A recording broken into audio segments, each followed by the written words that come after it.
জুমার নামাজের পর বিক্ষোভ শুরু করে ইসলামী ও সমমনা বেশ কিছু দলের নেতাকর্মীরা।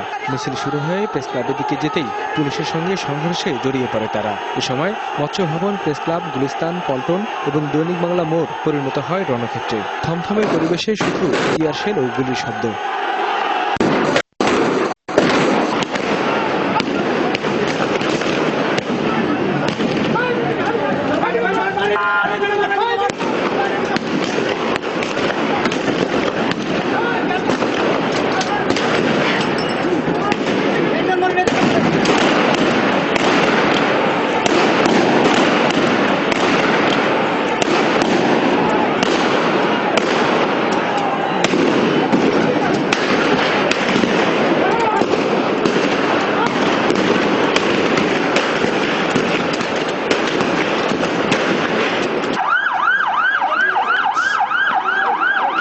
আধা ঘন্টা পর মুহুর্মুহু গুলির মুখে আবারও রাজপথে নামে আন্দোলনকারীরা।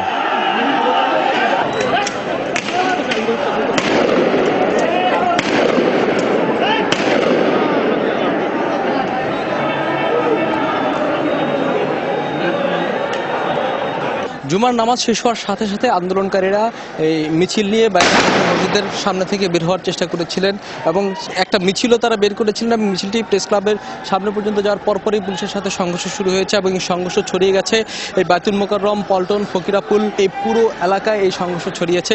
এখনও বেশ কিছু আন্দোলনকারী মসজিদের ভেতরে অবস্থান নিয়ে আছেন।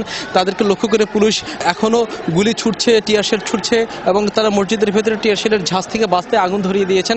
তারা মসজিদের ভেতরে অবস্থান নিয়ে পুলিশকে লক্ষ্য করে এখনো ইট পাটকেল ছুটছেন। প্রায় ঘন্টাখানিক পেরিয়ে গেছে, এখনো পুরো এলাকায় এমনটাই রণক্ষেত্র মতো অবস্থা বিরাজ করছে। এখানকার এলাকাবাসীর মধ্যে প্রচুর আতঙ্ক বিরাজ করছে। মানুষ তাদের নিরাপদ স্থানে ছুটতে, গুলি থেকে বাঁচতে তারা নিরাপদ আশ্রয় খুঁজতে দেখা গেছে। এখানকার সাংবাদিকরা অবস্থান নিয়েছিলেন এই বায়তুল মোকাররমের উত্তর গেটের সামনে ওভারব্রিজে, সেখানেও পুলিশ গুলি ছুড়েছে এবং এক সাংবাদিক আহত হয়েছে। ঘন্টাখানেক পরেই পুলিশ কিছু হটলেই কিছুটা স্বস্তি আসে বায়তুল মোকাররমের উত্তর গেটে। আজও ইসলাম ও মুসলমানের বিরুদ্ধে ষড়যন্ত্র করতে এরা মাঠে নেমেছে। আমরা কোন রাজনৈতিক দলের সাথে আমরা জড়িত নই। আমরা শুধু আল্লাহ রাসূলের অবমাননা করে তার প্রতিবাদ জানানোর জন্য আমরা বাইতুল মোকাররমে অংশগ্রহণ করেছি। র এবং মোসাদের দালালেরা ছাত্রলীগ যারা পুলিশের পোশাক পরে নিরস্ত্র মুসলিমদের উপর এই বাইতুল মোকাররমে আক্রমণ রচনা করেছে। মসজিদে ঢুকবো, আমাদেরকে ঢুকতে দেয় না, পুলিশ বাধা দিচ্ছে। পুলিশ কেন বাধা দিবে? মসজিদে ঢুকতে পুলিশ কেন বাধা দিবে?